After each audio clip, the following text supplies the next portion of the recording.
बड़े मंसूबे, बड़ी करप्शन।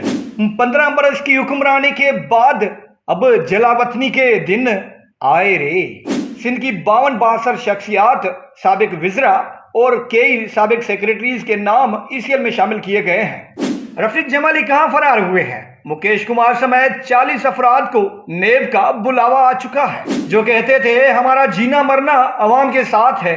अब वो अपने खानदानों समेत दुबई और अमेरिका फरार हो रहे हैं। मेरे पास अहम तफसीलात हैं, मैं आपको पढ़ के सुनाता हूं।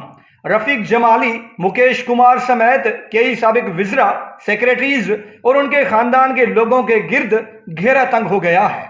रफीक जमाली साहब ने गोरख हिल स्टेशन को तफरीह के काबिल बनाने के लिए हुकूमत से महज 32 अरब रुपए लिए थे।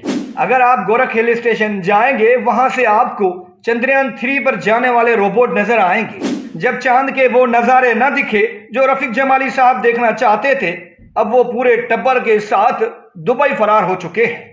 नेब और एंटी करप्शन सियासी हुकूमत के खात्मे के बाद अपने वजूद को बचाने के लिए सरगर्म है। अब महकमा एक्साइज के साबिक मिनिस्टर मुकेश कुमार माँ बाप, बेटी, भाई और दीगर खानदान के लोगों समेत 40 अफराद को तलबी के नोटिस जारी हो चुके हैं। 6.25 अरब रुपए की करप्शन करने वाले शर्जील नामे मंड साहब हुकूमत खत्म होने के दूसरे दिन ही मुल्क छोड़कर फरार हो गए हैं, यानी वो दुबई शिफ्ट हो गए हैं। नेब के डर से घर में मौजूद करोड़ों रुपयों को आग लगाने वाले साबिक स्पीकर अगर सिराज दुरानी साहब, 3000 की स्कूली बेंच 35,000 में खरीदने वाले सईद गनी साहब, मेलों पर करोड़ों रुपए उड़ाने वाले सरदार शाह और पीपल्स पार्टी से ताल्लुक रखने वाले साबिक एमपीएज इस वक्त परेशानी का शिकार हैं, क्योंकि जब तक पीपल्स पार्टी की हुकूमत रही, ऑडिटर जनरल ऑफ पाकिस्तान को ऑडिट करने नहीं दिया गया। चूंकि अब पीपल्स पार्टी हुकूमत का हिस्सा नहीं, अब ऑडिट के जरिए बहुत सी चीजें सामने आने वाली हैं। नेब के रिडार पर आने वाले साबिक ब्यूरोक्रेट्स, ताजर तेजी से मुल्क छोड़ने की तैयारी में थे कि अचानक उनके नाम एस्टैब्लिश में शामिल हो गए। अब वो मुल्क छोड़कर तो नहीं जा सकते, लेकिन करप्शन का रिकॉर्ड गायब करवाने के लिए सरगर्म है। अपने सियासी आका से बार बार राब्ते की कोशिश भी कर रहे हैं, लेकिन वहां से कोई जवाब नहीं मिल रहा।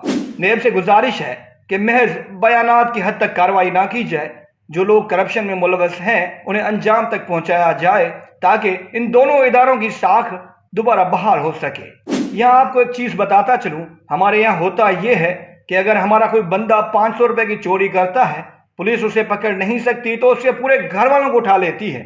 लेकिन ये मिनिस्टर्स अरबों रुपए की करप्शन करने के बावजूद आसानी से मुल्क छोड़ के फरार हो गए और नेब की कार्रवाई अभी तक शुरू नहीं हो सकी। हाँ, नेब ने महज नोटिस जारी करके अपना काम पूरा कर दिया है। अब देखना यह है कि सिंध के करप्ट ब्यूरोक्रेट्स, करप्ट सियासतदान और करप्ट ताजर किस दिन जेलों में बंद होंगे। फिलहाल इतना ही।